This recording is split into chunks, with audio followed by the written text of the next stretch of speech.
pembelajaran. Ikuti terus videonya ya.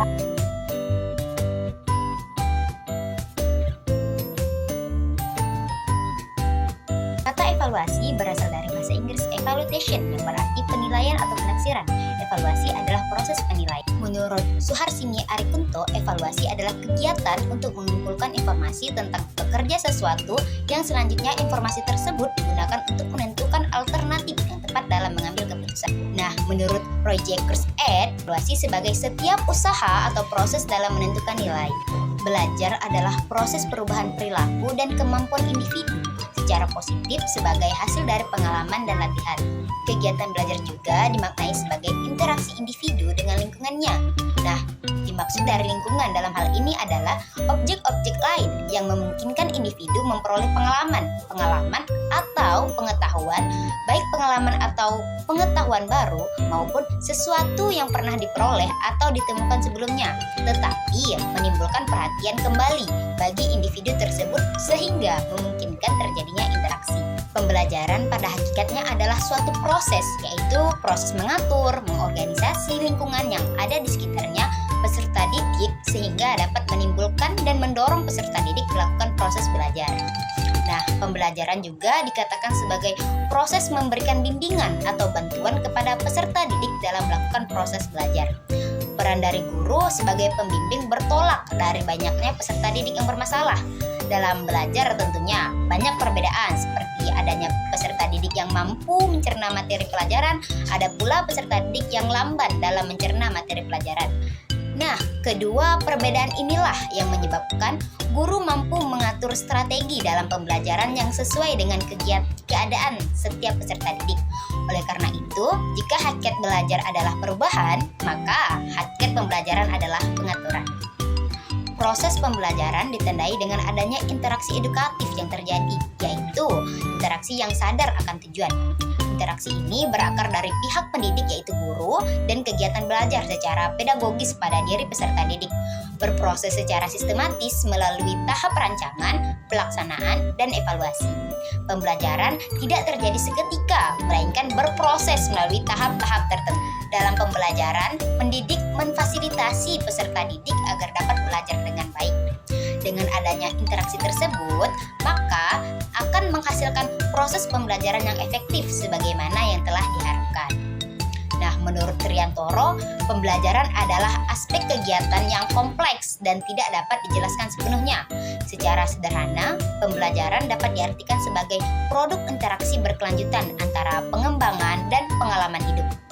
Pada hakikatnya, Triantoro mengungkapkan bahwa pembelajaran merupakan usaha sadar dari seorang guru untuk membelajarkan peserta didiknya, mengarahkan interaksi peserta didik dengan sumber belajar lain, dengan maksud agar tujuan dapat tercapai.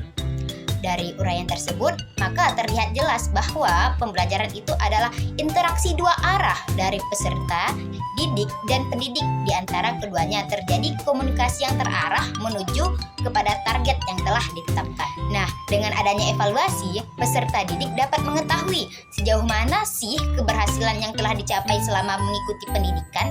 Nah, pada kondisi di mana siswa mendapatkan nilai yang memuaskan, maka akan memberikan dampak berupa suatu stimulus motivator agar siswa dapat lebih meningkatkan prestasinya.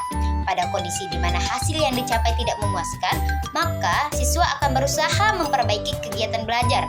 Namun demikian, sangat diperlukan pemberian stimulus positif dari guru maupun pengajar agar siswa tidak putus asa.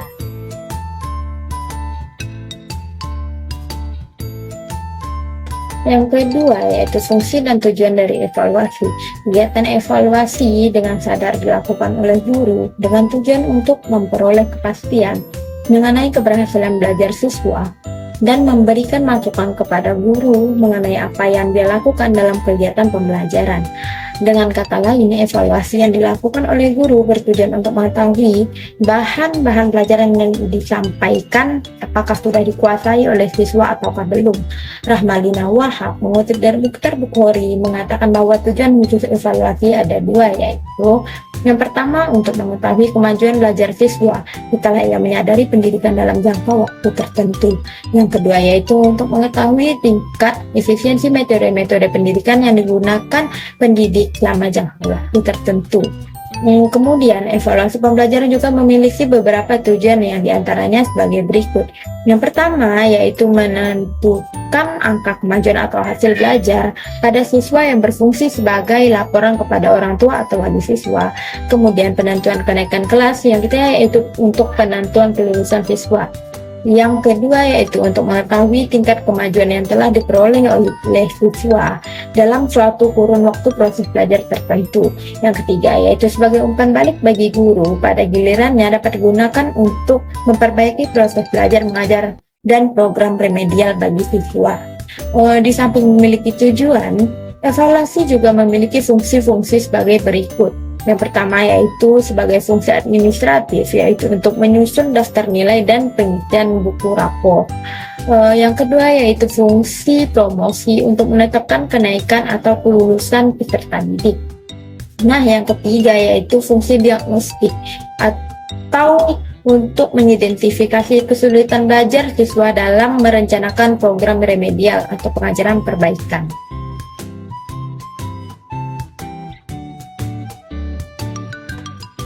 Yang ketiga yaitu pendekatan evaluasi belajar dan pembelajaran.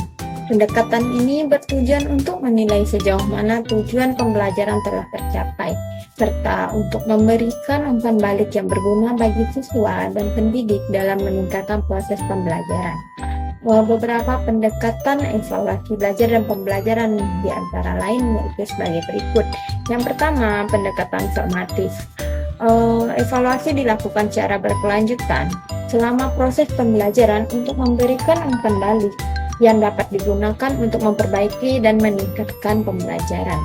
Yang kedua yaitu pendekatan sumatif.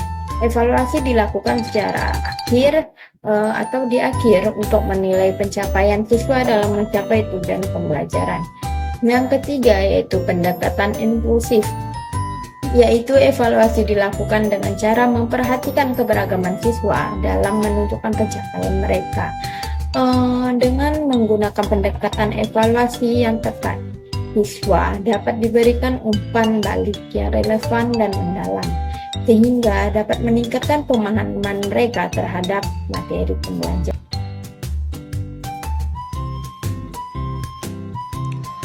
Nah, materi selanjutnya yaitu jenis-jenis evaluasi belajar dan pembelajaran. Ada beberapa jenis evaluasi belajar dan pembelajaran. Yang pertama yaitu evaluasi formatif, yaitu evaluasi yang dilaksanakan pada setiap akhir penyajian dari suatu pelajaran.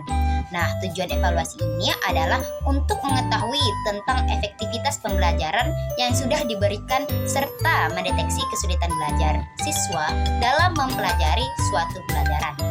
Nah, hasil evaluasi ini bertujuan sebagai pertimbangan dalam memperbaiki pelajaran seterusnya.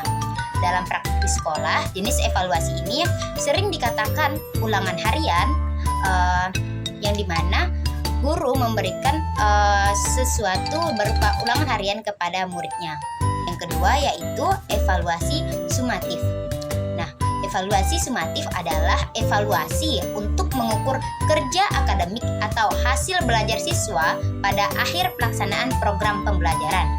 Biasanya dilakukan pada akhir semester atau akhir tahun ajaran seperti ujian, tugas akhir, atau proyek akhir.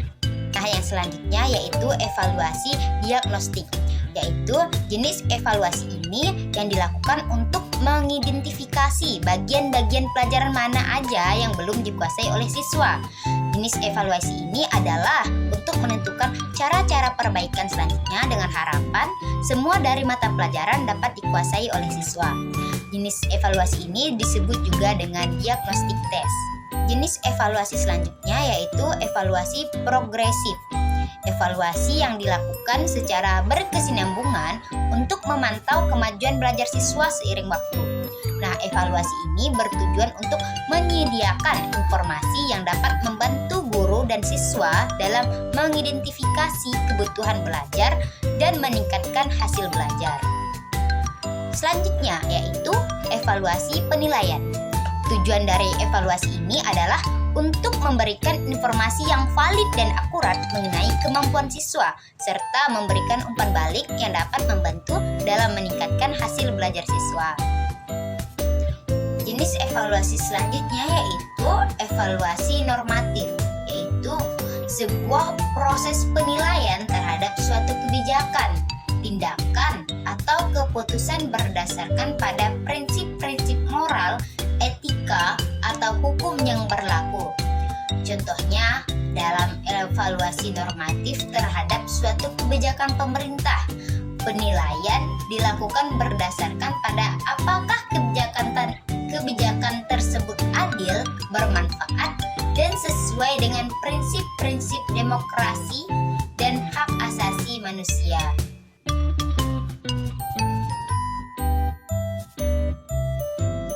Nah, selanjutnya yang kelima yaitu tujuan pelaksanaan dari evaluasi. Yang pertama yaitu bagi sekolah untuk mengumpulkan informasi dan membuat keputusan tentang kemajuan belajar siswa.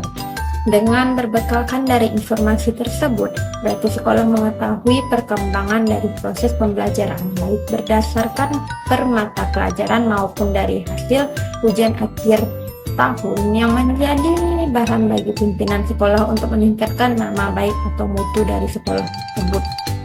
Yang selanjutnya yaitu berdasarkan informasi yang didapat juga dapat melihat kinerja atau keprofesionalan dari seorang guru atau pendidik, apakah sudah mencapai kinerja yang baik atau belum, sehingga dapat menjadi evaluasi bagi seorang pimpinan sekolah untuk mengatasi kinerja dari seorang guru tersebut sekaligus mengetahui keprofesionalan seorang guru.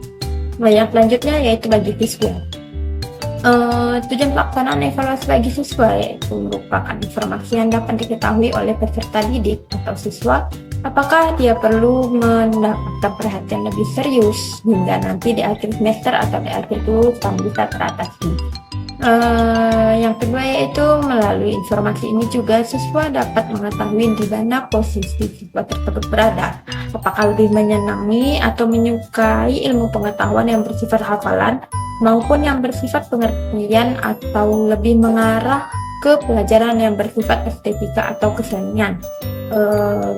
Tujuan melakukan evaluasi bagi orang tua yaitu dari hasil evaluasi ini dapat menjadi bahan bagi orang tua untuk mengetahui di posisi manakah kemampuan anaknya berada, apakah sudah dalam posisi kesungguhan penuh dalam belajar atau baru sebagian sehingga masih diperlukannya peningkatan dalam proses pembelajaran anaknya.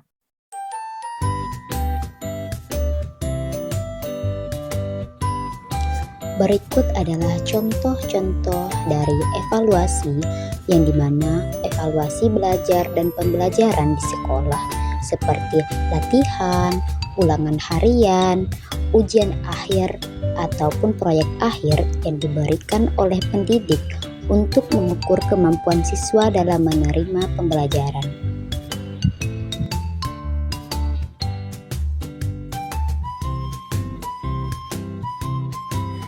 Jadi, dapat disimpulkan dari materi evaluasi belajar dan pembelajaran adalah evaluasi suatu penilaian dari proses belajar yang dilakukan oleh pendidik dan peserta didik.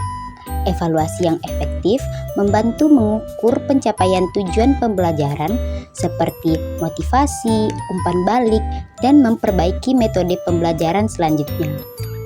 Dengan menggunakan berbagai jenis evaluasi seperti evaluasi formatif, evaluasi sumatif, evaluasi diagnostik, evaluasi progresif, dan evaluasi penilaian, serta evaluasi normatif.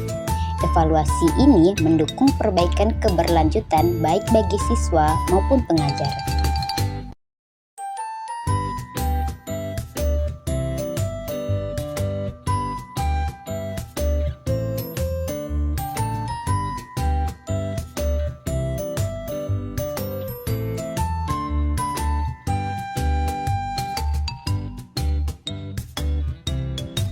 Sekian video dari kami, semoga video ini dapat menjadi ilmu baru untuk kita semua. Terima kasih.